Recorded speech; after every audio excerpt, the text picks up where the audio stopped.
إن الحمد لله نحمده ونستعينه ونستغفره ونعوذ بالله من شرور أنفسنا ومن سيئات أعمالنا من يهده الله فلا مضل له ومن يضلل فلا هادي له أشهد أن لا إله إلا الله وحده لا شريك له وأشهد أن محمدا عبده ورسوله يا أيها الذين آمنوا اتقوا الله حق تقاته ولا تموتن إلا وأنتم مسلمون يا أيها الناس اتقوا ربكم الذي خلقكم من نفس واحدة وخلق منها زوجها وبث منهما رجالا كثيرا ونساء واتقوا الله الذي تساءلون به والأرحام إن الله كان عليكم رقيبا يا أيها الذين آمنوا اتقوا الله وقولوا قولا سديدا يصلح لكم أعمالكم ويغفر لكم ذنوبكم ومن يطع الله ورسوله فقد فاز فوزا عظيما أما بعد فإن أصدق الحديث كتاب الله وخير الهدى هدى النبي صلى الله عليه وسلم وشر الأمور محدثاتها وكل محدثة بدعة وكل بدعة ضلالة وكل ضلالة في النار. Para hadirin kaum muslimin dan muslimah yang dimuliakan Allah Subhanahu wa taala, segala puja dan puji syukur kita hadirkan kepada Allah atas limpahan nikmat dan karunia-Nya kita masih bisa hadir dalam rangka salat berjamaah dan menuntut ilmu syar'i. Semoga amal ibadah yang kita lakukan semuanya diterima oleh Allah Subhanahu wa taala. Amin ya rabbal alamin. Salawat dan salam semoga tetap tercurahkan kepada suri tauladan kita Nabi Muhammad sallallahu alaihi wasallam beserta kepada keluarga beliau, para sahabat-sahabat beliau, dan juga kepada orang-orang yang berusaha istiqamah di atas tuntunan beliau sampai hari kiamat. Para jamaah yang Allah muliakan, kembali kita melanjutkan pembahasan dari kitab Fiqhus Sirah atau pelajaran-pelajaran dari sejarah kehidupan Rasulullah sallallahu alaihi wasallam. Kita sampai pada pembahasan yaitu Ghazwatul Hudaybiyah atau perdamaian atau Sulhul Hudaybiyah. Ya, perdamaian atau perjanjian damai antara kaum muslimin dengan orang-orang kafir Quraisy. Yang dimana hal itu dilatar belakangi karena sababul khuruj ila hadhihi al-ghazwa huwa ru'ya ra'aha ar-rasul sallallahu alaihi wasallam annahu dakhala al-baita huwa wa ashabuhu tafu wa halaqa ba'dahum wa qassara al-ba'du. Ya. Jadi hal ini sedikit kita ulang dari pembahasan yang sebelumnya. Tentang Sulhul Hudaybiyah ini dilatar belakangi bahwasanya waktu itu Rasul sallallahu alaihi wasallam mendapatkan sebuah mimpi. Ya. Yang dimana di dalam mimpi itu beliau sallallahu alaihi wasallam memasuki kota Mekah bersama para sahabat dan beliau melakukan ibadah umrah.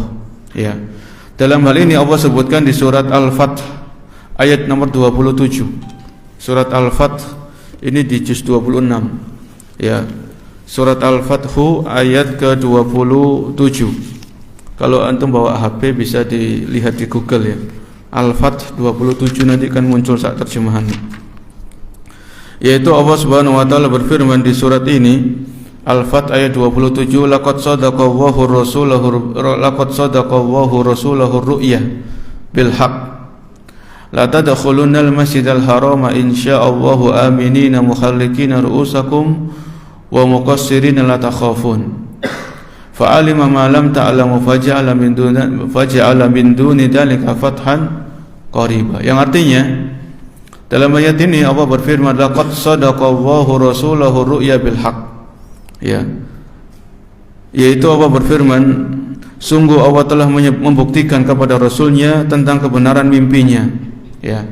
Jadi Rasulullah mendapatkan mimpi beliau itu memasuki kota Mekah untuk umrah dalam keadaan aman. Tidak ada gangguan dari orang-orang kafir Quraisy.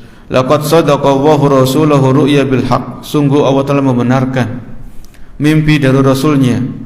La tadkhulunnal masjidal harama insyaallahu aminin. Ya. Bahwasanya kalian pasti akan memasuki Masjidil Haram jika Allah menghendaki dalam keadaan aman. ya, aminin, muhallikina ru'usakum wa muqassirin, ya, dan dengan menggundul rambut kepala di sebagian kalian dan sebagian kalian memendekkan rambutnya, ya. Fa'alima ma lam taf'alu fa'alima ma lam ta'lamu faja'ala min duni dzalika fathan qariba. Sedangkan kamu tidak merasa takut, maka Allah mengetahui apa yang tidak kamu ketahui, dan selain itu Dia telah memberikan kemenangan yang telah dekat, ya. Maka dalam hal ini Nabi SAW mengabarkan mimpi beliau ini kepada para sahabat, ya, kepada para sahabat-sahabat beliau. Maka fastabsyaru, maka para sahabat ini merasa gembira, mendapatkan kesenangan, karena mereka akan mengunjungi kota Mekah untuk melakukan apa? Ibadah umrah, ya. Dan hal ini dilakukan wa kharaja Rasul sallallahu alaihi wasallam fi mustahilli dzilqa'dati sanata 60 min al-hijratin nabawiyyah syarifah, ya. Dan waktu itu Nabi sallallahu alaihi wasallam keluar menuju kota Mekah di bulan Dzulqa'dah tahun ke-6 Hijriah, ya. Jadi setelah 6 tahun Nabi hijrah dari Mekah ke Madinah. Selama itu Nabi belum pernah mengunjungi kota Mekah lagi bersama para sahabat, ya. Jadi 6 tahun ini kan waktu yang cukup lama, ya. Dan orang yang beriman, baik laki-laki ataupun perempuan, itu pasti rindu untuk bisa mengunjungi kota Mekah dalam rangka melakukan ibadah umrah atau ibadah haji, ya. Maka kerinduan ini yang dirasakan oleh para sahabat radhiyallahu anhum, ya. Jadi ketika Nabi mendapatkan mimpi bahwasanya beliau dan para sahabat akan memasuki kota Makkah dalam keadaan aman, maka Nabi sampaikan mimpi beliau ini kepada para sahabat. Dan mimpinya seorang Nabi itu pasti benar, ya. Mimpinya seorang Nabi itu pasti benar adanya. Apalagi mimpi ini Allah sebutkan dalam Al-Quran, ya. Kemudian ketika beliau keluar dalam rangka umroh untuk menuju ke kota Mekah dalam rangka umroh, maka beliau tidak membawa banyak senjata, ya. Ia bawa secukupnya saja. Sebagaimana orang kalau safar itu kan butuh senjata untuk melindungi diri, tapi di dalam hal ini beliau tidak ada keinginan untuk perang, ya. Tidak ada keinginan sedikit pun untuk memerangi orang-orang kafir Quraisy di kandang mereka, di tempat mereka, ya. Jadi murni Nabi SAW dan para sahabat ini pergi keluar dari Madinah menuju ke Mekah murni 100% untuk apa? Umrah. Tidak ada keinginan sedikit pun untuk perang, ya.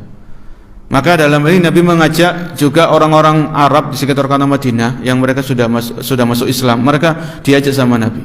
Yakhruju ma'ahu, ya. Wa huwa yakhsha min Quraisyin an ya'ridu lahu biharbin aw yasudduhu anil bait fa abata alaihi katsirun min al-a'rab, ya. Maka dalam hal ini hampir semua itu ikut, kurang lebih 1.400-an itu ikut para sahabat. 1.400 orang itu ikut bersama Nabi menuju ke kota Mekah, ya, dalam rangka menunaikan ibadah umrah. Kecuali orang-orang yang mereka di dalam hatinya ada kemunafikan, ya. Ada kemunafikan, maka mereka enggak mau ikut. Karena ya orang-orang munafik kan takut jangan-jangan nanti belum sampai ke kota Mekah sudah dihadang sama siapa? Dihadang sama orang-orang kafir Quraisy, suruh balik pulang. Ya, atau bisa jadi ada kemungkinan ini terjadi perang di tengah jalan. Karena orang-orang kafir Quraisy tahu kaum muslimin akan datang ke kota Mekah, maka mereka enggak mau menerima orang muslim masuk ke kota Mekah, akhirnya suruh pulang. Ya, ini orang-orang munafik ini ada keraguan dalam hati mereka. Akhirnya mereka enggak ikut. Ya, sehingga 1.400 orang ini kurang lebih itu semuanya adalah orang-orang yang beriman murni, tulus imannya. Ya, kecuali ada disebutkan dalam kitab-kitab para ulama ada satu orang munafik yang ikut, ya, tapi enggak membahayakan, cuma satu tok. Ya, itu enggak akan memberikan dampak bahaya. Akhirnya mereka keluar.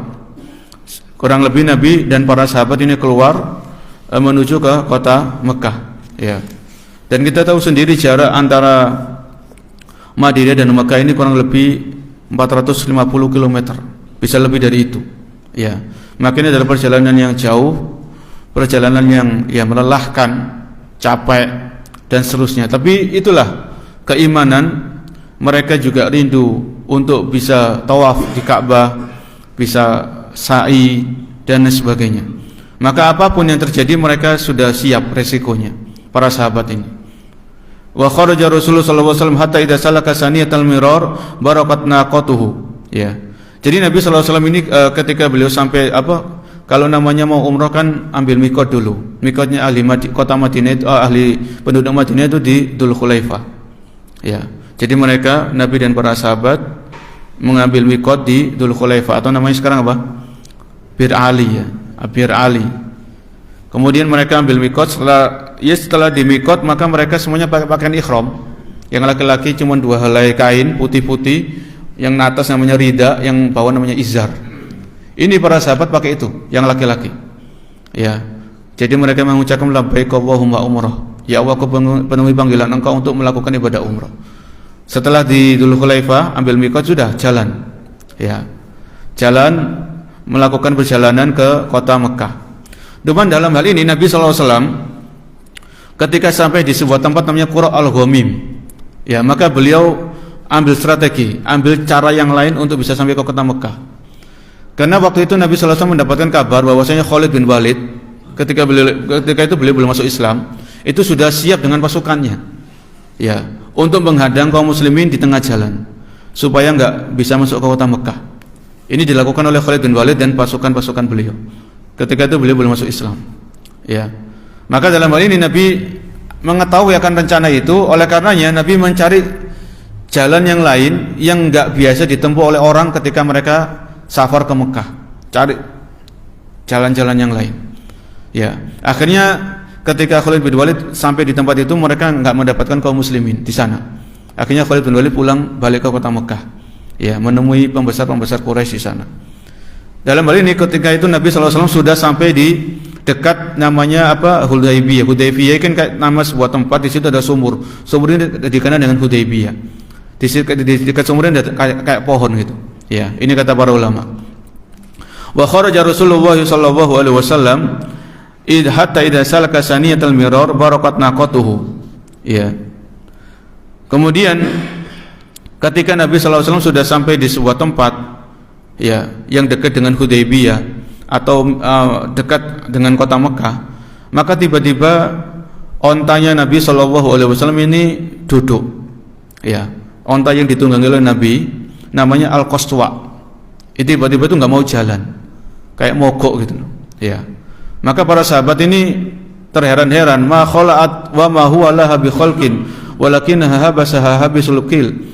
Jadi di onta ini diobrak-obrak, diajak jalan nggak mau, tetap dia duduk di situ. Ya.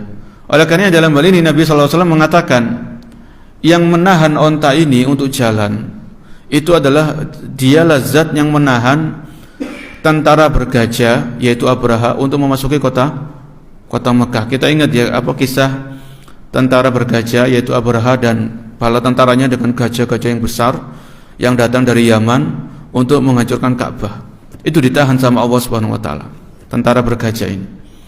Dan itulah dalam hal ini Allah menahan ontanya Nabi sallallahu alaihi wasallam supaya tetap di situ. Jangan melanjutkan perjalanan ke kota Mekah. Ya. Maka dalam hal ini para sahabat baru paham karena Nabi menyampaikan hal ini kepada mereka. Ya, walladzina nafsi biyadi la yas'aluni khittatun yu'adzibuna fiha hurumatillah illa ataituhum iyyaha. Ya. Kemudian dalam ini sampai di situ ontanya Nabi ini berhenti sehingga Nabi tidak melanjutkan perjalanan. Beliau tunggu dulu di situ. Falamma itma'anna Rasulullah sallallahu alaihi wasallam atahu badilun ibnu Warqa fi rijalin min Khuza'ah fakallamahu wa sa'alahu alladhi ja'a bihi. Ketika Nabi berhenti di tempat itu, maka ada beberapa orang utusan itu datang. Ya. Kemudian mereka bertanya, "Untuk apa Anda datang ke sini?" Maka beliau jawab untuk umrah, ya, untuk melakukan umrah, ya. Kemudian dalam ini wada'a Rasulullah sallallahu alaihi wasallam Khurash ibn Umayyah al-Khuzai fa ba'asa ila Quraisyin wa hamalahu ala ba'irin lahu yuqalu as-sa'lab liyablughu ashrafahum an ma ja'a bihi fa aqaru bihi jamalu Rasulillah sallallahu alaihi wasallam wa aradu qatlahu famana al-ahabash fa khalusa bihi. Waktu itu Nabi sallallahu alaihi wasallam ketika onta beliau itu berhenti di tempat tadi, ya masih beberapa kilometer dari kota Mekah. Maka Nabi mengutus orang untuk menemui pembesar-pembesar Quraisy untuk mengabarkan bahwasanya beliau dan para sahabat itu datang untuk melakukan ibadah umrah. Ya. Awalnya Nabi mengutus Khurash ibn Umayyah al-Khuzai. Ya. Kemudian beliau utus dengan membawa onta. Ternyata orang ini di tengah-tengah jalan dihadang, tapi enggak sampai dibunuh, suruh balik sama orang-orang kafir Quraisy. Ya. Fada'a Rasulullah sallallahu alaihi wasallam Umar bin Khattab liyab'asa ilaihim fa'dadara li'adami wujudi qaumin lahu yansurunahu wa asyara ila Utsman bin Affan. Ketika itu Nabi memilih sahabat-sahabat yang lain untuk memenuhi pembesar-pembesar Quraisy, menyampaikan kepada mereka bahwasanya Nabi dan para sahabat itu datang untuk umrah, bukan untuk perang. Waktu itu Nabi memilih Umar radhiyallahu anhu untuk menemui orang-orang Quraisy. Namun Umar waktu itu radhiyallahu anhu itu beliau minta uzur, fa'tadara. Beliau menyampaikan uzurnya karena di kota Makkah itu tidak ada orang yang bisa melindungi beliau nantinya. Bukan berarti Umar ini takut.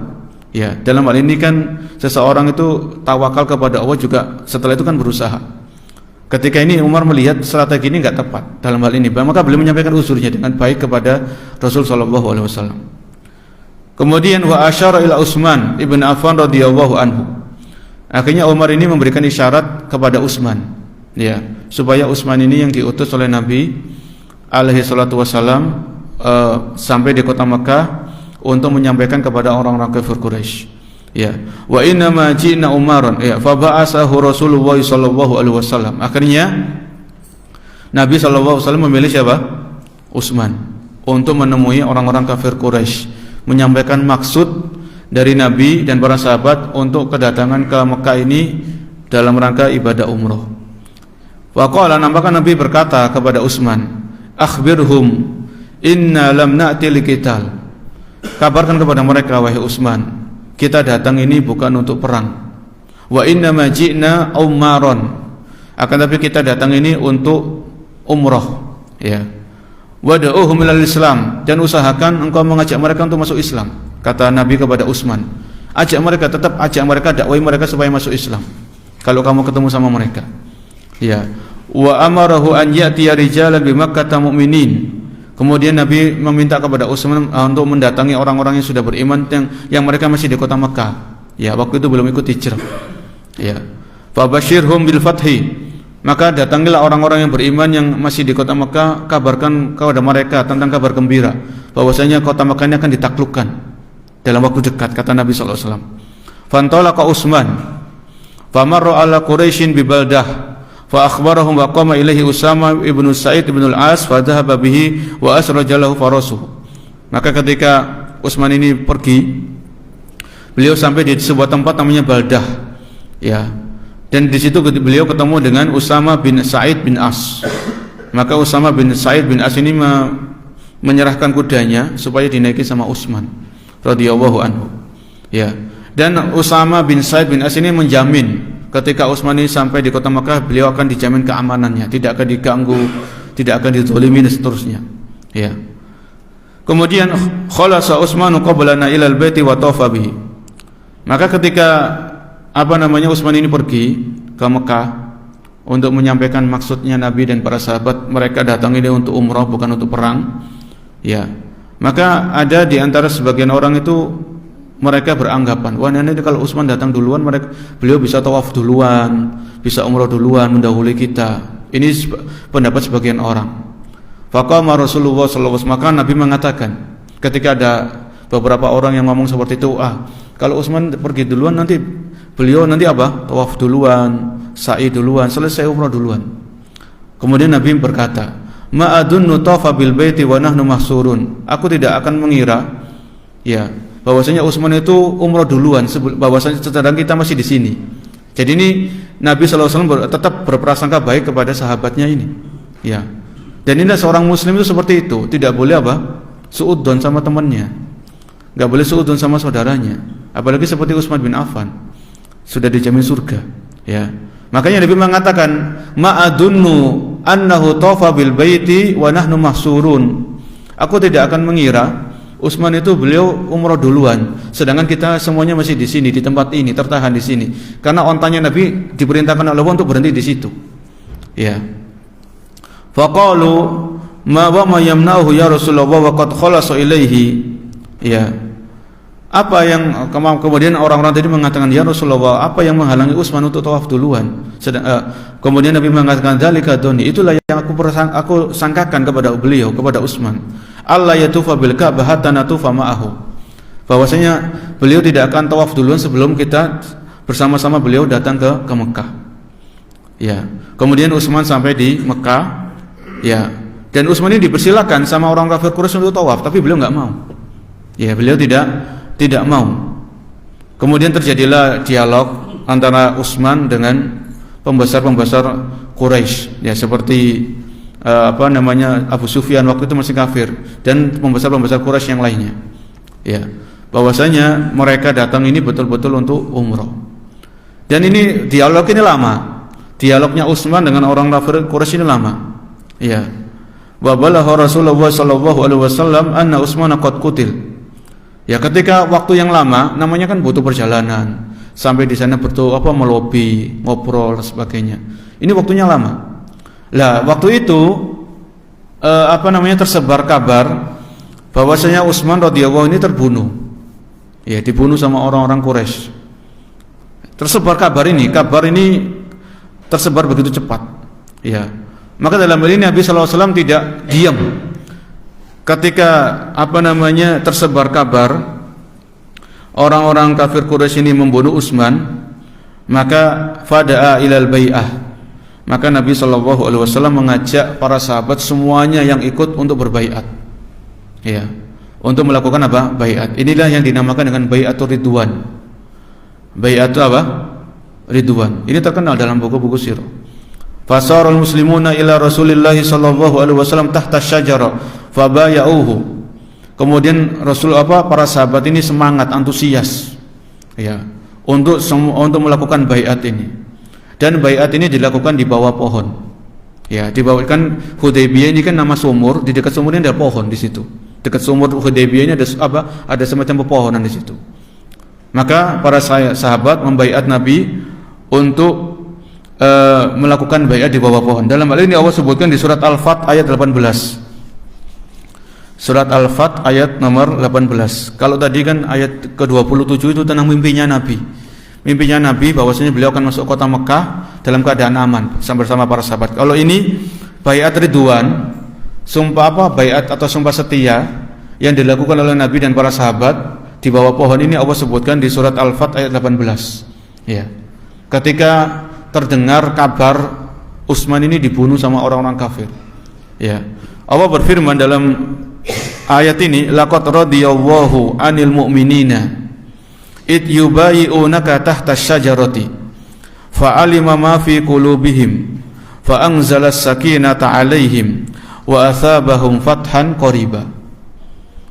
Yang artinya Allah berfirman di ayat 18 surat Al-Fath, laqad radiyallahu 'anil mu'minin, sungguh Allah telah ridho kepada orang-orang yang beriman.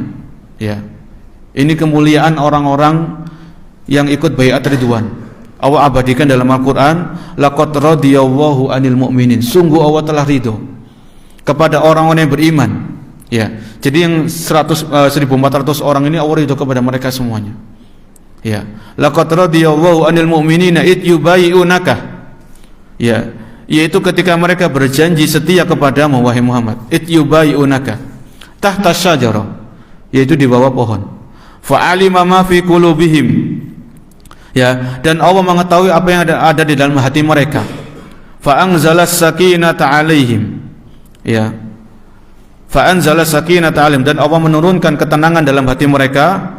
Wa asabahum fathan qariba, dan Allah akan memberikan balasan kepada mereka dengan kemenangan yang dekat. Ya. Jadi Sulhul Hudaybiyah ini sinyal yang kuat akan kemenangan kaum muslimin tentang penaklukan kota Mekah. Ya.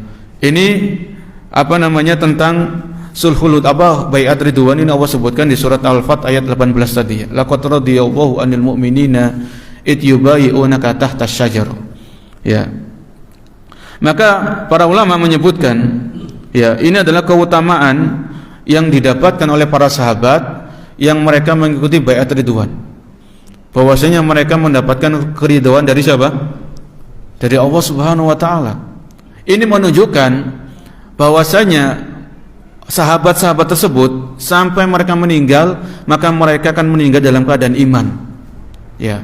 Karena Allah sendiri ketika masih sahabat-sahabat ini masih hidup, Allah sudah menurunkan firman-Nya, laqad radhiyallahu 'anil mu'minin. Ya. Sungguh Allah telah ridha kepada orang-orang yang beriman yang mereka membaiat engkau wahai Muhammad di bawah pohon. Allah Maha tahu, Allah mengetahui hal-hal yang gaib. Ya. Sebagaimana ketika Abu Lahab ini lancang mengatakan kepada Nabi, tabban laka ya Muhammad, celaka engkau wahai Muhammad. Ketika Abu Lahab ini masih hidup, Allah turunkan firman-Nya apa? Tabbat yada Abi Lahab wa tab. Jadi Allah Maha tahu, Allah mengetahui hal yang gaib. Jadi Abu Lahab ini ketika berkata-kata lancang kepada Nabi Muhammad SAW, Abu Lahab ini selama-lamanya enggak akan beriman, sampai mati enggak akan beriman.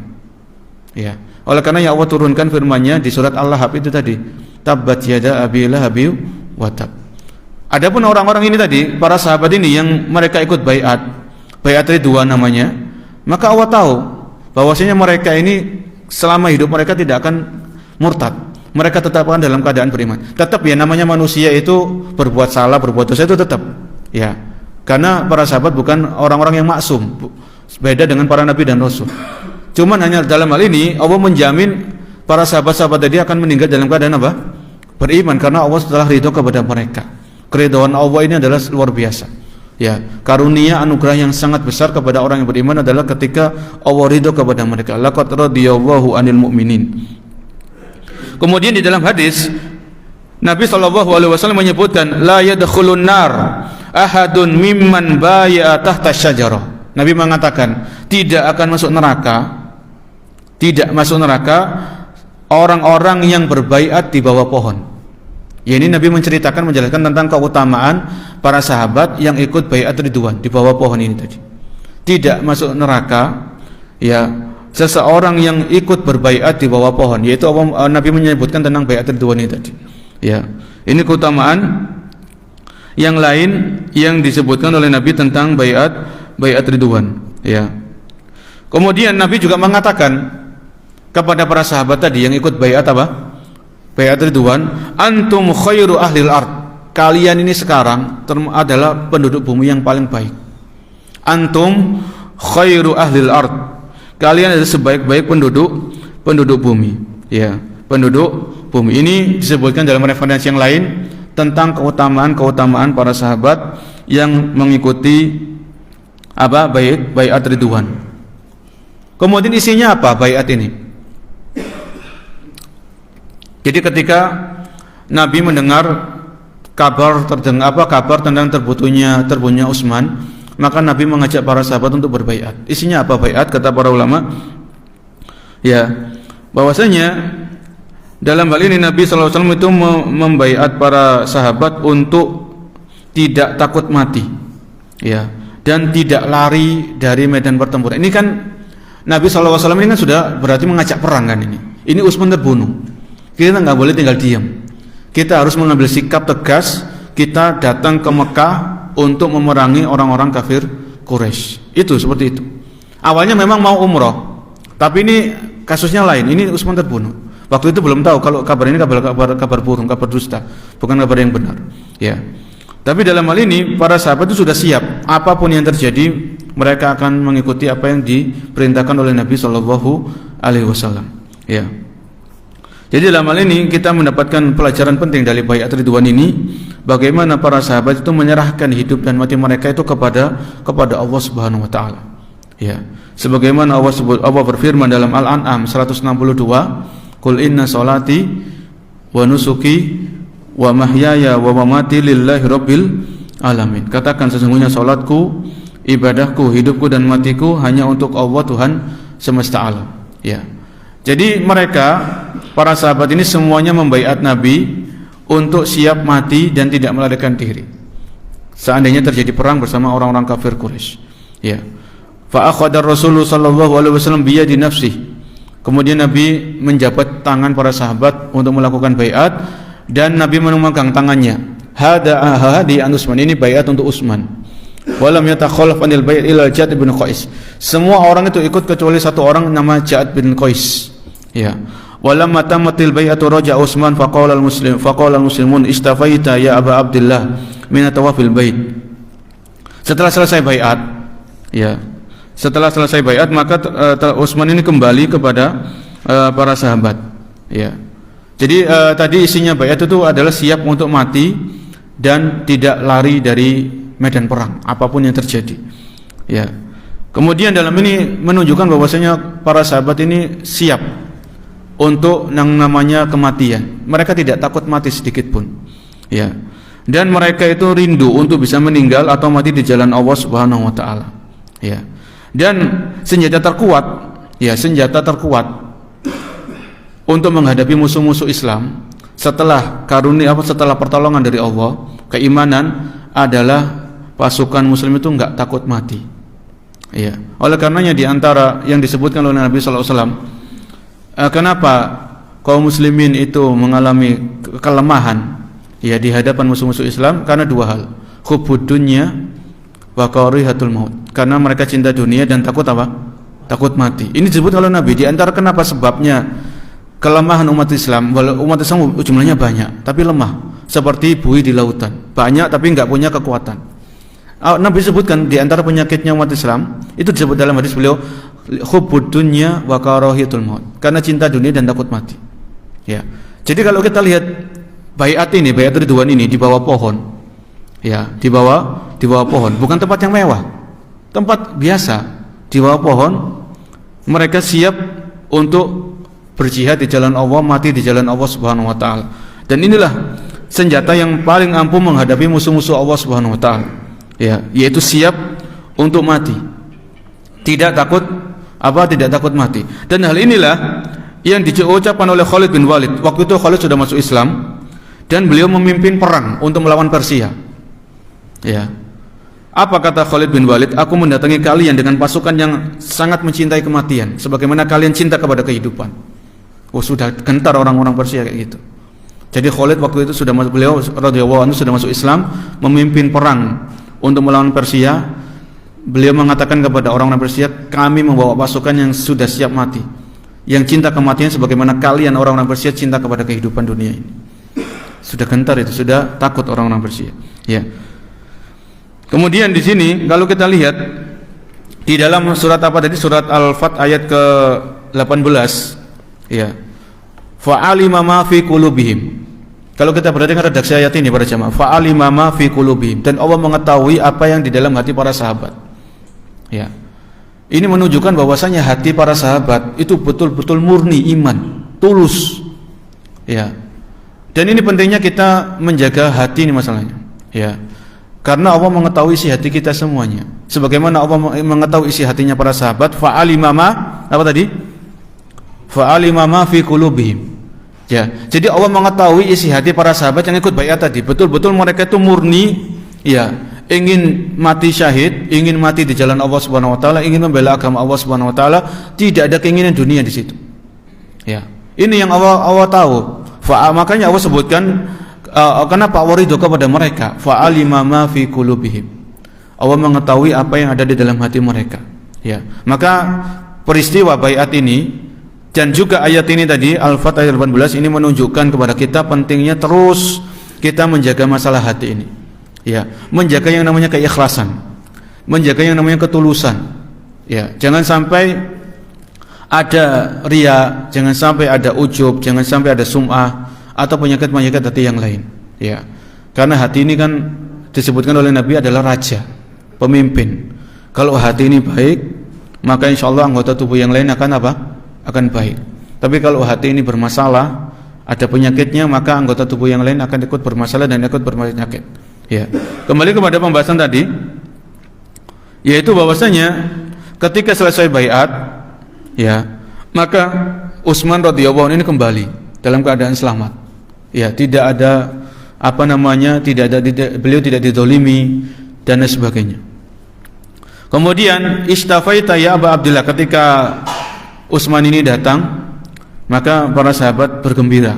Ternyata kabar terbunuhnya beliau adalah kabar yang dusta. Ya, kabar yang dusta. Setelah Utsman kembali, maka giliran orang-orang kafir Quraisy mengutus seseorang. Ya, mengutus seseorang untuk menemui Nabi dan para sahabat. Kalau tadi Nabi dan para sahabat yang mengutus. Nabi mengutus siapa tadi? Utsman. Sekarang giliran orang-orang kafir Quraisy yang ada di Mekah ini, mereka mengutus satu orang untuk menemui Nabi dan para sahabat untuk melakukan perjanjian. Inilah yang namanya nanti Sulhul Hudaybiyah. Ya, namanya Sulhul Hudaybiyah. Waktu itu orang-orang kafir Quraisy ini bingung milih siapa. Ya, di antara orang-orang yang ada itu bingung siapa yang mau dipilih. Akhirnya mereka memilih seseorang namanya Suhail bin Amr. Ya, Suhail bin Amr. Karena Suhail bin Amr ini terkenal di antara orang-orang kafir Quraisy ini orang yang suka damai. Ya, ketika orang kaum muslimin di Mekah ditindas, dianiaya, dizalimi, Suhail bin Amr enggak ikut-ikutan. Memang beliau kafir, musyrik, tapi Suhail bin Amr enggak ikut-ikutan menindas, menzalimi orang-orang muslim di kota Mekah. Ya. Makanya dipilih sama orang-orang kafir Quraisy untuk menjadi utusan menemui Nabi dan para sahabat. Ya. Kemudian ketika Suhail bin Amr ini datang, ketika Suhail ini akan mendatangi Nabi dan para sahabat, orang-orang kafir mengatakan, "I'ti Muhammadan." Datanglah Muhammad. Engkau datang kepada Muhammad, wa salihu, dan buatlah perjanjian damai dengan dia. Wala yakun fi sulhi illa an yarji'anna amma wala yakun fi sulhi illa an yarji'anna amu hada. Dan coba kamu berdamai dengan Muhammad, kata orang-orang kafir Quraisy, supaya mereka itu balik di tahun ini. Jangan umrah sekarang, tahun depan silakan. Jadi ini pesan yang disampaikan oleh pembesar-pembesar orang kafir Quraisy kepada Suhail bin Amr. Ya, coba kamu datang kepada mereka, minta kepada mereka supaya mereka balik ke Madinah. Jangan sekarang, umrah tahun sekarang jangan. Supaya apa? Tujuannya apa orang-orang kafir Quraisy? Supaya orang-orang lain itu tahu mereka itu masuk kota Mekah dalam keadaan kita dipaksa supaya mereka bisa masuk kota Mekah. Ya, ini tujuannya orang-orang kafir Quraisy enggak mau turun harga dirinya di hadapan orang-orang bangsa Arab yang lain. Ya, intinya di sini orang-orang kafir Quraisy ini berpesan kepada Suhail bin Amr supaya mendatangi Nabi sallallahu alaihi wasallam dan para sahabat radhiyallahu anhum supaya mereka ini balik ke Madinah. Jangan umrah tahun ini, tahun ke-6, tahun ke-7 silakan, tahun depan. Ya, tahun depan silakan. Fa wallahi la tatahaddatsul Arab annahu dakhalaha unwatan abadan. Ya. Kemudian fa'atahu Suhail bin Amr. Maka dalam hal ini Suhail bin Amr pun datang menemui Rasul sallallahu alaihi wasallam dan para sahabat-sahabat beliau. Falamma ra'ahu Rasulullah sallallahu alaihi wasallam muqbilan qala qad sahula lakum min amrikum. Ketika Suhail bin Amr ini datang menemui Nabi dan para sahabat, Nabi kenal orang ini. Nabi kenal dengan yang namanya Suhail bin Amr ini. Makanya Nabi mengatakan qad sahula lakum min amrikum. Nabi berkata kepada para sahabat, Allah akan memudahkan urusan kalian. Ya. Karena Suhail ini dari kata, kalau kita belajar bahasa Arab, Suhail ini dari kata apa? Sahal. Sahal itu mudah. Ya. Dari hal ini kita mengambil juga semacam pelajaran bahwasanya kalau ngasih nama itu ngasih nama yang baik, yang menimbulkan optimis, ya, menimbulkan harapan.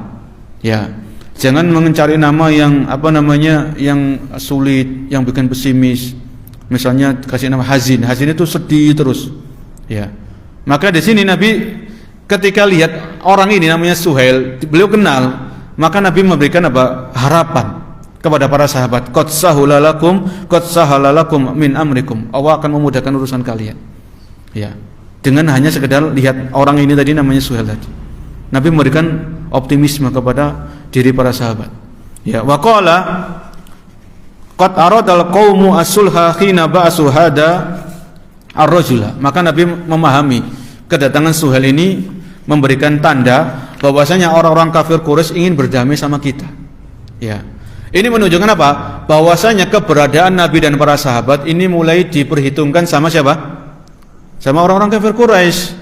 Kalau sebuah kaum yang lebih kuat itu mengajak damai kepada kaum yang lemah, ini menunjukkan kaum yang lemah ini sudah diperhitungkan, sudah sudah diperhatikan, bukan lagi diremehkan. Ini kalau kita baca keterangan-keterangan dari para ahli ilmu tentang Sulhul Hudaybiyah ini. Ketika orang-orang kafir Quraisy mengutus Suhail bin Amr menemui Nabi dan para sahabat, ini menunjukkan orang-orang kafir Quraisy di sini mereka sudah mulai memperhitungkan, tidak menganggap remeh lagi, ya, tentang Nabi dan para sahabat. Oleh karenanya Nabi mengatakan, kalau orang ini datang kepada kita menunjukkan orang-orang kafir itu mau berdamai bersama kita, mau mengadakan perjanjian sama kita. Ya. Wal falam mantaha Rasul ila Rasul sallallahu alaihi wasallam takallama Suhail wa atala wa taraja'a summa jara bainahuma sulhu. Falam atamal amru wa lam yabqa illa al-kitab wa saba Umar radhiyallahu anhu fa ata Abu Bakr fa qala ya Abu Bakr al-sahabi Rasulillah. Jadi ketika Suhail ini datang menemui Nabi, maka terjadilah dialog. Ya, terjadilah dialog tentang isi dari poin-poin perjanjian tadi. Ya, tentang isi dari poin-poin perjanjian. Di antaranya, kalau kita lihat di beberapa referensi, isi dari baiat Sulhul Hudaybiyah ini yang pertama, ya, yang pertama isinya yaitu orang-orang kafir Quraisy meminta kepada Rasul sallallahu alaihi wasallam dan para sahabat untuk kembali ke Madinah. Ini poin yang pertama atau butir yang pertama, isi Sulhul Hudaybiyah. Ya.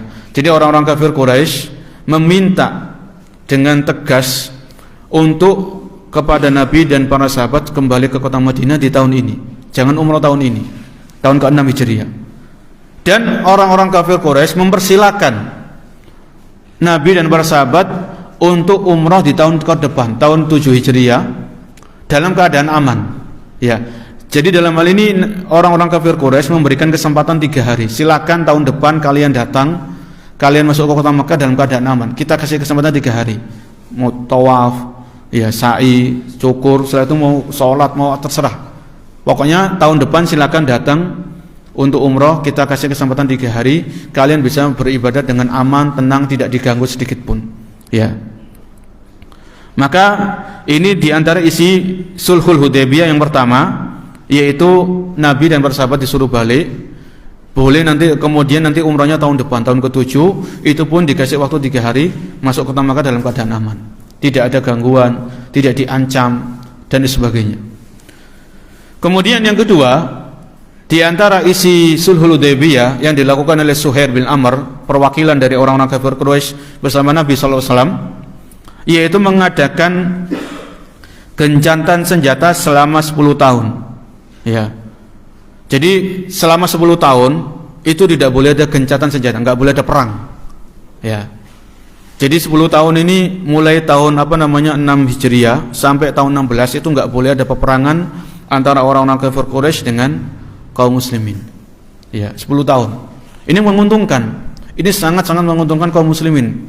Ya. Tidak boleh ada peperangan atau peperangan antara kaum muslimin dengan orang-orang kafir Quraisy. Jadi kalau bahasa lainnya gencatan senjata selama 10 tahun. Ini butir yang kedua di antara butir-butir Sulhul Hudaybiyah, perjanjian Hudaybiyah. Yang ketiga, ya, disebutkan barang siapa yang ingin bergabung dengan perjanjian Muhammad, maka dia boleh melakukannya. Begitu pula sebaliknya, yang ingin bergabung dengan pihak Quraisy, maka dia boleh melakukannya. Ya.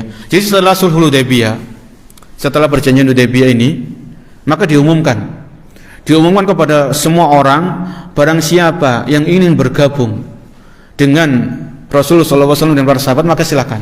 Maksudnya yang masuk Islam silakan.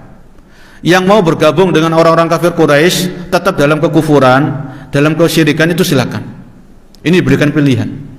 Maka di situ ada namanya Bani Khuza'ah, sebuah kabilah. Itu yang mereka langsung bergabung dengan Rasulullah SAW dan para sahabat, mereka masuk Islam. Ya. Adapun ada satu kabilah lagi yang mereka terang-terangan ikut bergabung dengan orang-orang kafir Quraisy, tidak mau beriman. Ya, ini jelas. Jadi setelah Sulhul Hudaybiyah, perjanjian ini, maka diumumkan kepada semua orang yang selama ini masih takut untuk masuk Islam, itu takut, khawatir.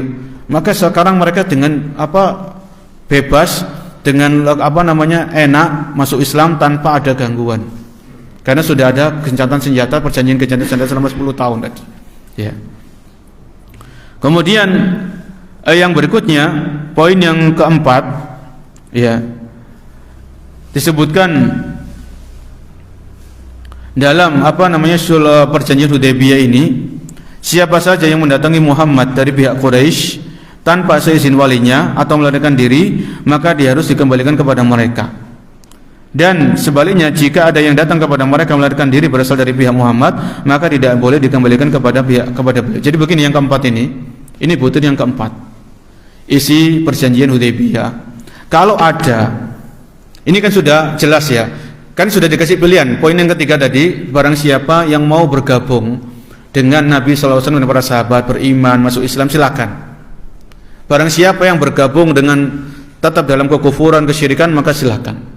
Ini diumumkan, perjanjian ini diumumkan. Kemudian setelah butir yang ketiga ini, kok ada orang-orang yang dari pihak Quraisy, misalnya dari pihak Quraisy, ya. Kemudian ternyata dari orang-orang Quraisy yang kafir ini ada yang tiba-tiba dapat hidayah atau beriman. Kalau ada dari orang-orang kafir Quraisy yang dapat hidayah kemudian beriman, kemudian kok datang kepada Nabi Muhammad SAW, maka perjanjian yang keempat ini harus dikembalikan kepada orang-orang kafir Quraisy. Ya. Jadi kalau yang keempat ini, kalau ada orang kafir Quraisy yang awalnya itu masih kafir, kemudian dapat hidayah beriman, kemudian kok kabur, misalnya ada seorang anak ya, ada seorang anak dia dapat hidayah, dia beriman, bapaknya masih kafir, anak ini kabur dari Mekah menuju ke Madinah untuk menemui Nabi, maka orang seperti ini harus apa? Disuruh balik ke kota Makkah, kamu balik ke sana. Ini perjanjian ini sudah, ini isi perdamaian itu seperti itu, perjanjiannya seperti itu. Ya, kalau ada dari orang kafir Quraisy yang awalnya itu kafir, kemudian dapat hidayah beriman, kok mereka kabur, nggak izin kepada bapaknya, tiba-tiba kabur dari rumahnya menuju ke Madinah menemui Nabi, maka orang seperti ini harus disuruh balik ke kota Makkah. Ini isi perjanjian seperti itu. Adapun kalau ada orang yang dari misalnya yang awalnya itu beriman, ya, kemudian kok tiba-tiba dia murtad, kemudian dia pergi ke Mekah menemui orang-orang kafir Quraisy, maka orang ini nggak boleh disuruh balik ke Madinah. Paham ya? Bisa dipahami ya? Butir yang keempat ini. Ini kan kalau kita lihat sekilas itu menguntungkan orang-orang kafir, sekilas loh ya. Tapi sebenarnya tidak. Sebenarnya tidak. Karena kalau ada orang yang semulanya di Madinah, dia sudah beriman, ya sudah beriman, sudah masuk Islam, tiba-tiba kok murtad, kemudian dia pergi ke Mekah, ya sudah, orang seperti ini nggak diperlukan. Ya, orang kayak gini murtad buat apa kan gitu kan? Ya, kalau sudah murtad ya silakan balik ke konco-koncomu sana, ke teman-temanmu di kafir sama orang-orang kafir Quraisy Mekah, silakan. Ya, ngapain suruh balik ke kota Madinah, nanti malah bikin resek, bikin ulah dan sebagainya. Ya sudah, mus balik ke sana, kan bahasa kita kayak gitu. Ya, ini tadi seperti itu. Cuman yang memang yang poin yang pertama tadi, kalau ada orang yang beriman datang kepada Nabi, nggak izin kepada walinya, maka ini suruh membalikkan kota Makkah, ini mungkin satu sisi agak berat. Oleh karena itu ketika Umar melihat perjanjian ini belum ditulis, masih lisan ya, antara Suhail dan Nabi SAW, Suhail bin Amr sama Nabi SAW. Ini lisan. Makanya ketika Umar mendengarkan ini, poin yang keempat ini, beliau agak berat. Ya, beliau agak berat. Kemudian Umar mendatangi Abu Bakar. Ya Abu Bakrin, alaisa bi Rasulillah. Wahai Abu Bakar, bukankah beliau utusan Allah? Abu Bakar menjawab, qala bala, iya beliau utusan Allah. Kemudian Umar mengatakan, awal sunat muslimin, bukan kita orang-orang Islam. Ya. Abu Bakar mengatakan, qala bala, iya. Kemudian Umar mengatakan, awalaisu bil musyrikin, bukankah mereka orang-orang musyrik, musuh-musuh Allah Subhanahu wa taala? Qala bala. Ya. Kemudian Umar maka fa'ala manu'ti daniyatan min dinina. Kenapa kita ridho, kita rela dengan poin yang keempat ini? Bahasa kita kan gitu. Bahasa umum itu kayak gitu. Kenapa kita rela menerima poin yang keempat ini? Kalau ada orang yang beriman tanpa kemudian dia kabur dari Mekah tanpa izin orang tuanya, izin walinya, maka suruh dibalikkan ke kota Mekah. Maka Umar kurang setuju ini. Makanya beliau mendatangi Abu Bakar, melobi, barangkali yang keempat ini masih bisa dirubah, kayak gitu loh bahasa kita. Ya. Kemudian faqala Abu Bakrin, ya Umar. Abu Bakar mengatakan kepada Umar, ilham horza. Wahai Umar, tetaplah tenang kau, tenang dulu, tenang. Ya, fa inni asyhadu annahu Rasulullah. Sesungguhnya aku bersaksi beliau itu utusan Allah. Jadi Nabi melakukan perjanjian ini itu berdasarkan apa? Wahyu. Ya, jadi seorang pemimpin, beliau ini Nabi pemimpin. Ya, pemimpin kaum muslimin. Beliau utusan Allah. Ya, beliau melakukan perjanjian butir demi butir, poin demi poin itu atas wahyu dari Allah. Ya. Makanya Abu Bakar radhiyallahu anhu berusaha menenangkan Umar. Ya, radhiyallahu taala anhu. Kemudian fa inni asyhadu anna saya juga bersaksi beliau itu utusan Allah, kata Umar. Qala Umar wa ana asyhadu annahu Rasulullah. Summa ata Rasulullah sallallahu alaihi wasallam. Kemudian Umar mendatangi Nabi sallallahu alaihi wasallam. Jadi setelah mendatangi Abu Bakar, Umar langsung mendatangi Nabi sallallahu alaihi wasallam. Apa kata Umar? Ya Rasulullah, alasta bi Rasulillah. Wahai Rasulullah, bukankah engkau ini utusan Allah? Qala bala, iya aku ini utusan Allah. Awalas nabil muslimin, bukankah kita ini orang-orang Islam yang akan ditolong? Ya. Qala bala. Iya, kita ini orang-orang Islam, kata Nabi. Qala awalaysa bil musyrikin? Bukankah mereka ini orang-orang musyrik? Qala bala, iya mereka ini orang-orang musyrik. Qala fa'ala manu'ti daniyatan min din. Kenapa kita kok menerima kehinaan ini dalam agama kita? Maksudnya poin yang keempat tadi. Ya. Qala, maka Nabi mengucapkan ana abdullahi wa rasuluh. Kata Nabi apa? Aku ini adalah hamba Allah dan utusan Allah. Wala ukhalifu amrahu. Dan aku tidak akan menyelisihi apa yang Allah perintahkan kepadaku. Wala nyudayyi'ani. Dan Allah tidak akan menyia-nyiakan aku. Ini perkataan Nabi kepada Umar. Anna abdullahi wa rasuluh. Wahai Umar, aku ini hamba Allah dan utusan Allah. Wala ukhalifu amrah, dan aku tidak akan menyelisihi perintah Allah. Wala yudayyi'ani, dan Allah tidak akan menyia-nyiakan aku, kata Nabi kepada Umar. Wa kana Umar radhiyallahu anhu yaqul, kemudian Umar setelah kejadian ini mengatakan, ma ziltu asumu wa atasaddaqu wa usalli wa autiku min alladhi sana'tu yauma idin makhafata kalami alladhi qultu yauma idin. Setelah itu Umar mengetahui, paham ini adalah wahyu dari Allah Subhanahu wa taala. Ya. Kemudian maka Umar ingin menebus kesalahannya. Maka aku pun setelah kejadian ini aku sering puasa, aku sering sedekah, aku berbanyak salat sunnah, aku memerdekakan budak untuk menebus kesalahanku itu tadi.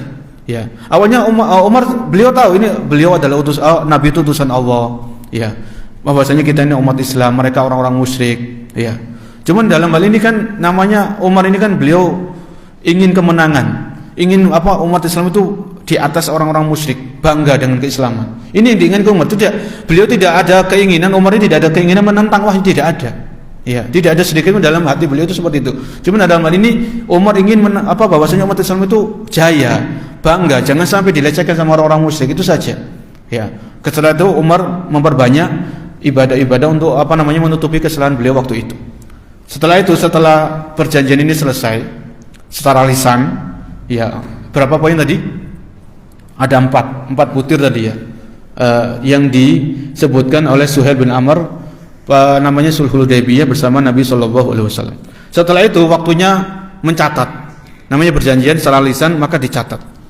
Ada hitam di atas putih kalau bahasa kita.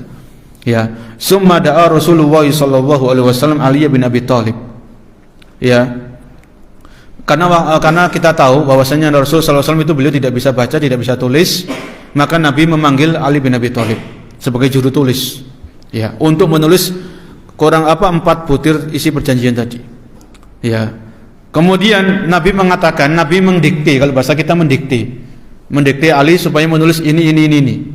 Apa Nabi mengatakan kepada Ali, uktub, wahai Ali, tulislah Bismillahirrahmanirrahim. Jadi sebelum isi perjanjian itu ditulis dulu Bismillahirrahmanirrahim.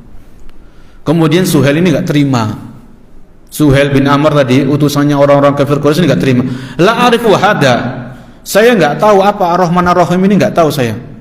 Ya, jadi Suhail ini mengingkari nama Allah Ar-Rahman Ar-Rahim.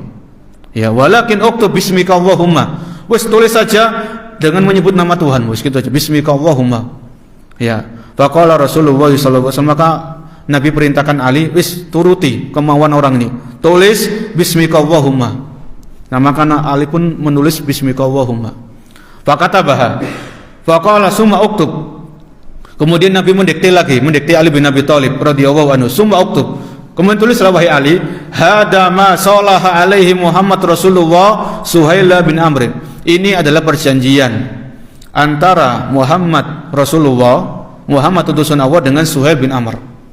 Itu isinya seperti itu. Inilah adalah perjanjian antara Muhammad utusan Allah, Muhammad Rasulullah dengan Suhail bin Amr. Suhail bin Amr enggak terima lagi. Faqala Suhail, "Lau syahidtu annaka Rasulullah lam uqatilka." Kalau aku mengakui engkau adalah utusan Allah, maka aku tidak akan memerangimu. Kaumku tidak akan memerangi engkau. Ini Suhail bin Amr ngomong kayak gitu. Ya.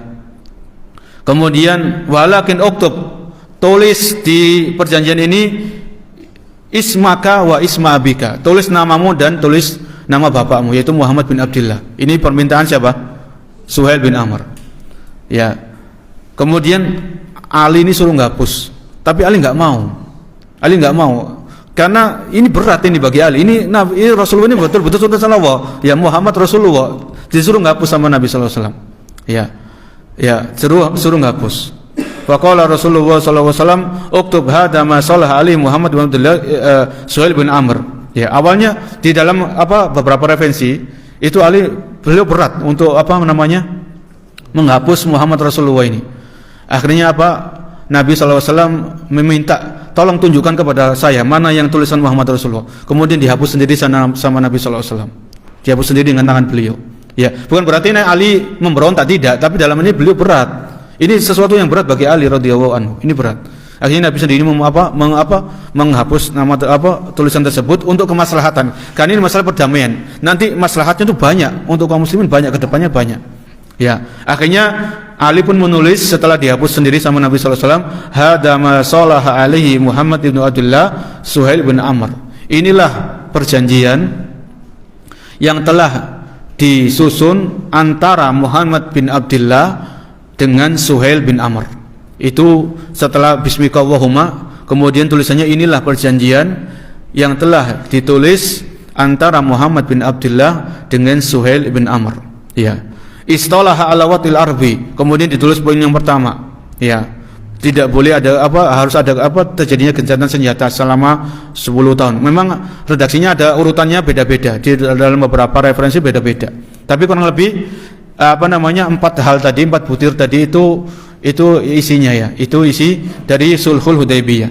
Ada juga di referensi yang lain itu ada poin yang kelima, yaitu tidak boleh ada pengkhianatan dan tidak boleh ada pengingkaran janji terhadap 4 poin di atas. Itu poin yang kelima. Ya, la islala wal ihlal. Ya, tidak boleh ada pengkhianatan dan tidak boleh ada pengingkaran janji. Itu poin yang kelima. Penekanan 4 poin yang di atas tadi. Ya. Itu dalam referensi yang lain. Wa kana min dimni syuruti anjar ya Rasulullah sallallahu alaihi wasallam fi amahu hada. Ya. Dan di antara poin tadi kan kita perhatikan poin yang pertama itu Nabi suruh balik. Ya, ini juga berat Pak jamaah, ini berat.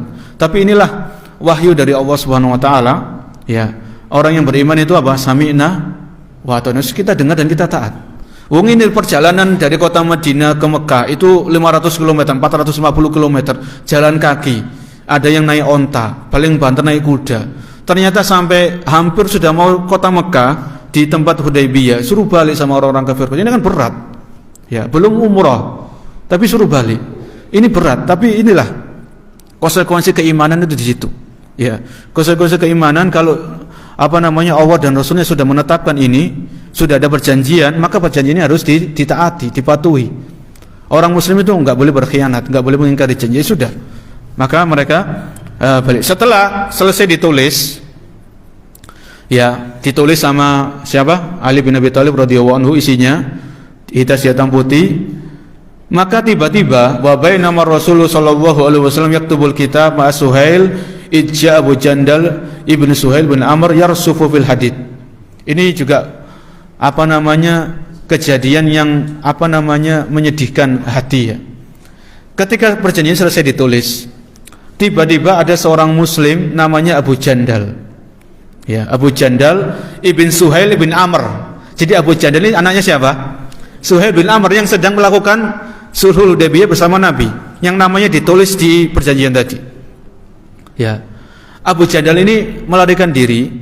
Waktu itu kakinya itu masih diikat, kayak bahasa kita di borgol. Datang susah payah menemui Nabi dalam keadaan beriman. Ya, dan itu ada bapaknya di situ, ada Suhail bin Amr. Bapaknya ada di situ. Anaknya sudah beriman, bapaknya masih kafir. Ya, apa kata Suhail bin Amr? Ya wahai Muhammad, ini perjanjian kita. Isinya perjanjian apa? Kalau ada orang dari Mekah datang ke menemui Nabi, enggak izin kepada walinya, harus dikembalikan kepada orang Mekah. Ini yang saya minta ini. Jadi saya bawa anak saya ini kembali ke kota Mekah. Wah, ini berat para jemaah, berat. Ini anak ini sudah melarikan diri dari kota Mekah dalam keadaan susah payah. Namanya Abu Jandal radhiyallahu anhu. Ya. Tapi karena sudah ada perjanjian, awalnya Nabi ya melobi lah, tolong yang ini jangan dulu, tolong. Akhirnya sudah Suhail bin Amr tidak, tetap harus ada perjanjian, harus dilaksanakan. Suhail bin Amr tetap kokoh. Akhirnya Nabi SAW ya sudah, ini sudah perjanjian, ada Sulhul Hudaybiyah. Nabi nggak bisa ngeboti namanya Abu Jandal ini. Nabi cuma mengatakan, ya, Nabi mengatakan akhirnya fadaraba wajhahu wa akhadha bitalabihi. Akhirnya Suhail ini bapaknya ini ya memukul anaknya ini, dipukul wajahnya, ditarik kerah bajunya, ditarik gini sama bapaknya sendiri ini, diseret maksudnya dibawa lagi balik ke kota Mekah. Ya. Fa arada Rasul sallallahu alaihi wasallam min Suhail an yada'ahu falam yaqbal. Faqala Rasul sallallahu alaihi wasallam, kemudian Nabi mengatakan kepada Abu Jandal, ya Aba Jandal, isbir wahtasib. Ya Aba Jandal, isbir wahtasib. Fa inna Allaha ja'ilun laka wa liman ma'akum minal mustatafina farajan wa makhrajan. Ya.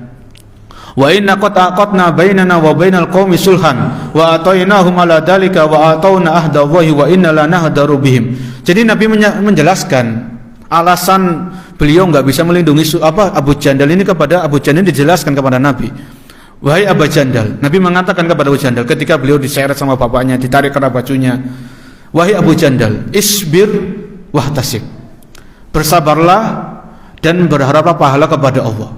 Ya. Inilah Nabi mengingatkan kepada sahabatnya ini Abu Jandal ini supaya mengingatkan dua hal, sabar dan ihtisab. Ihtisab itu mengharapkan pahala. Kalau kita ingat hadis-hadis tentang puasa Ramadan, man shoma ramadhana imanan wa ihtisaban.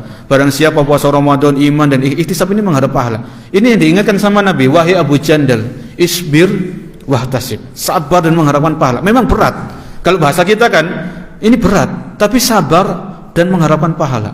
Ya. Jadi kalau orang beriman itu dia hatinya dipenuhi dengan kesabaran dan betul-betul mengharapkan pahala, maka ujian yang berat itu insya Allah akan terasa ringan.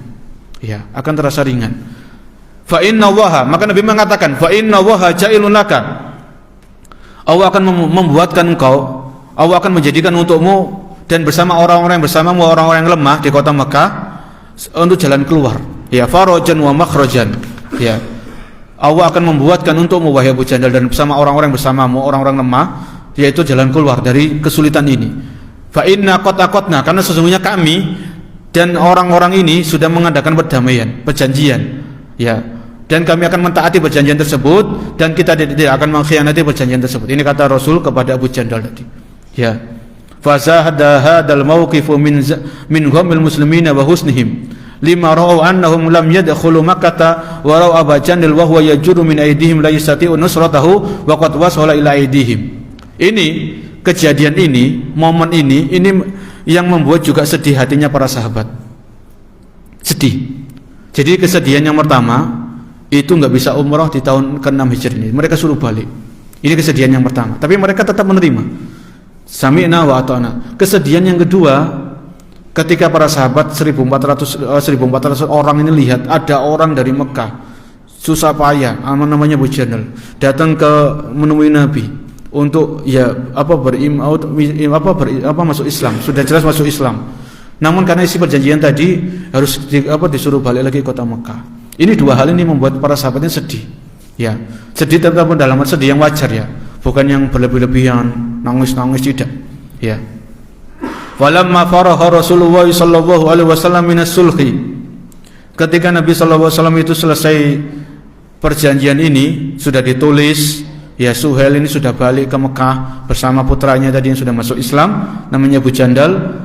Kemudian Nabi mengatakan kepada para sahabat, "Qumu, berdirilah wahai kalian, wahai para sahabat. Ya, qumu fanharu summahlaku." Ya. Maka Nabi perintahkan kepada para sahabat, sembelihlah hewan-hewan kalian. Kan ketika Nabi dan para sahabat ini datang dari Madinah ke Mekah itu beliau membawa 70 onta untuk disembelih di kota Mekah, dipersembahkan kepada Allah Subhanahu wa taala. Ya, 70 onta. Maka Nabi memerintahkan 70 unta supaya disembelih. Qumu fanharu, berdirilah kalian wahai para sahabatku dan sembelihlah unta-unta ini dan cukurlah rambut-rambut kalian. Karena dalam hal ini ada pembahasan khusus ya dalam masalah fikih.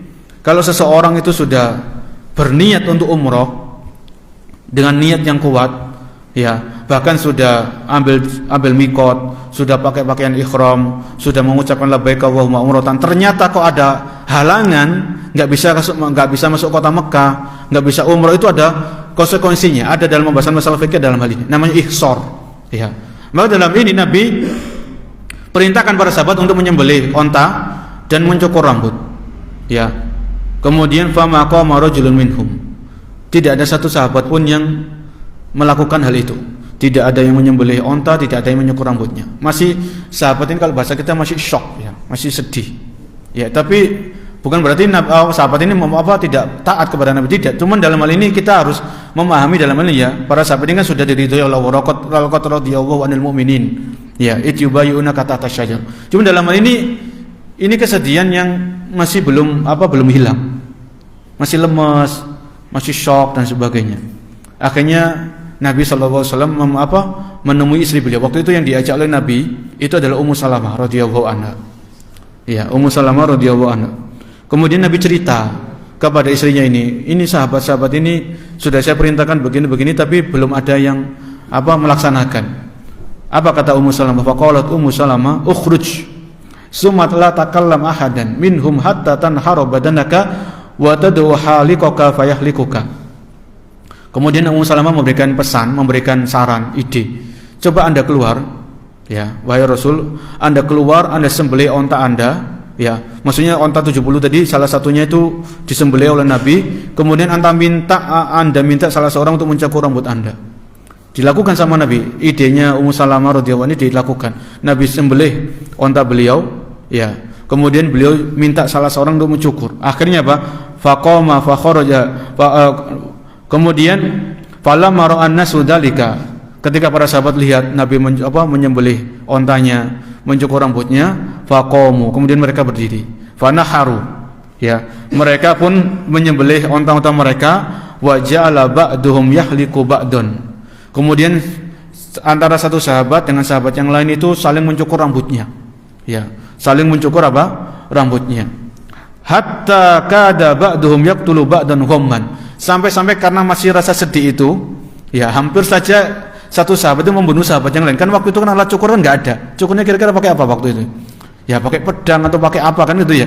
Kan namanya mencukur itu kan ada yang dipendekkan, ada yang dicukur habis. Ya waktu itu kan belum ada alat canggih kayak zaman kita saat ini. Oleh karena itu disebutkan dalam buku ini, hatta kada ba'duhum yaqtulu ba'din ghamman. Sampai hampir-hampir terjadi pembunuhan, dalam artian karena masih sedih, tapi para sahabat melihat Nabi mencukur rambutnya sallallahu alaihi wasallam, maka mereka pun ikut mencukur rambutnya, ya, dengan alat yang seadanya waktu itu, ya, karena masih sedih dan sebenarnya akhirnya dicukur rambutnya. Wa kana minhum man halaqa wa minhum man qassara. Ketika itu Nabi mendapatkan di antara para sahabat ada yang mencukur habis, ya, ada yang memendekkan, minhum man halaqa wa minhum man qassara. Ada yang mencukur habis, gundul, pelontos. Ada yang cuma memendekkan. Faqala ar-Rasul sallallahu alaihi wasallam, maka Nabi sallallahu alaihi wasallam bersabda, ya, yarhamullahul muhallikin, semoga Allah merahmati orang-orang yang mencukur habis rambutnya, ya. Nabi menyampaikan ini kepada para sahabat. Qalu wal muqassirin, ya Rasulullah, orang-orang yang memendekkan rambutnya bagaimana? Kemudian Nabi mengulangi, yarhamullahul muhallikin, semoga Allah merahmati orang-orang yang mencukur habis rambutnya, sampai 3 kali. Kemudian baru yang keempat atau yang ketiga, wal muqassirin, dan orang-orang yang memendekkan rambutnya. Jadi Nabi mendoakan lebih kepada orang-orang yang mencukur habis rambutnya daripada orang-orang yang sekedar memendekkan rambutnya. Ya, ini akhir dari kisah Sulhul Hudaybiyah, mulai dari keberangkatan Nabi sallallahu alaihi wasallam dari kota Madinah menuju ke kota Mekah. Hanya saja dalam hal ini Nabi sallallahu alaihi wasallam belum berhasil untuk bisa umrah di tahun tersebut, yaitu di tahun ke-6 Hijriah, ya. dan beliau baru bisa umrah di tahun tahun ketujuhnya nanti karena isi perjanjian dari Sulhul Hudaybiyah. Adapun tentang Sulhul Hudaybiyah ini seperti Al-Imam Ibnu Qayyim rahimahullah taala itu beliau sampai memberikan 139 faedah. Jadi ada 100 lebih faedah atau pelajaran-pelajaran penting dari kejadian atau peristiwa Sulhul Hudaybiyah, ya.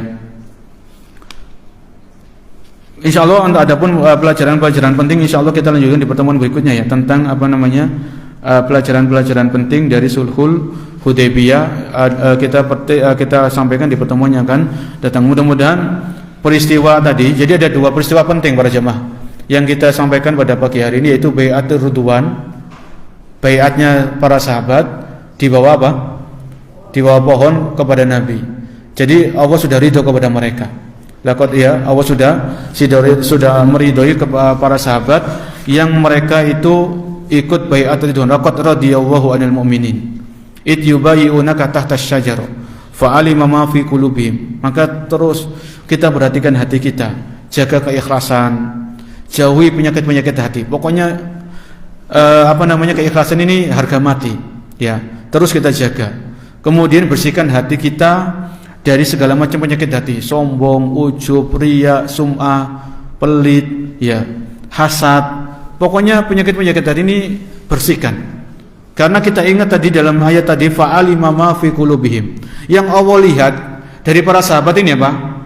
Hatinya kan begitu kan? Fa'alima ma fi qulubihim. Allah mengetahui isi hatinya para sahabat. Jadi yang diperhatikan oleh Allah itu apa? Hati. Baru penampilan. Kita ingat hadis yang lain. Nabi mengatakan, "Innallaha la yanduru ila suwarikum wala ila amwalikum, walakin yanduru ila qulubikum wa amalikum." Nabi mengatakan sesungguhnya Allah tidak melihat kepada bentuk rupa kalian, bentuk tubuh kalian, apakah kurus, apa gemuk, tinggi, apa kurus, apa pendek. Allah enggak melihat itu semuanya. Wala ila amwalikum, dan Allah tidak melihat kepada seberapa banyak harta yang kalian miliki. Nabi mengatakan walakin yang duru ila qulubikum wa amalikum. Tapi yang Allah lihat itu adalah hati kalian dan amalan-amalan kalian. Jadi masalah hati ini penting, kemudian masalah amalan penting. Hati ikhlas, amalan zahir sesuai dengan petunjuk Nabi sallallahu alaihi wasallam. Kemudian peristiwa yang kedua yang kita bahas adalah tentang Sulhul Hudaybiyah. Semoga apa yang kita bahas menjadi ilmu yang bermanfaat, ya, semakin menguatkan keimanan kita, semakin menambah kecintaan kita, menguatkan kecintaan kita kepada Nabi sallallahu alaihi wasallam dan para sahabat radhiyallahu anhum ajmain. Kita akhiri subhanaka wa bihamdik, asyhadu an la ilaha illa anta, astaghfiruka wa atubu ilaik. Assalamualaikum warahmatullahi wabarakatuh.